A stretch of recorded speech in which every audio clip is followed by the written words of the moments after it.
Hello বন্ধুরা, তোমরা সবাই কেমন আছো? প্লিজ কমেন্ট করে জানাবে। আমি ভালো আছি। আজ তোমাদের সাথে সয়াবিন দিয়ে আলু পটলের একটা তরকারি রেসিপি শেয়ার করছি।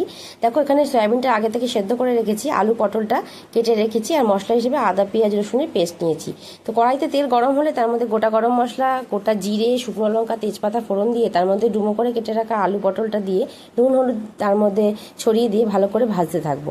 ভালো করে ভাজা ভাজা হলে ওর মধ্যে অ্যাড করে দেবো আদা পেঁয়াজ রসুনের পেস্টটা, সাথে গরম মশলা গুঁড়ো এবং কাশ্মীরি মির্চি।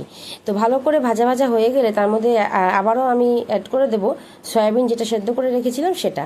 তার মধ্যে একটু চিনি দিয়ে আর একটু টমেটো সস দিয়ে ভালো করে নাড়িয়ে চাড়িয়ে দেখো তেল ছেড়ে এলে তার মধ্যে আমি গরম জল অ্যাড করে দেবো এবং গরম জল দিয়ে ফুটতে দেবো। গরম জল দিয়ে ফুটে গেলেই রেডি আমার সয়াবিন দিয়ে আলু পটলের তরকারির একটা রেসিপি।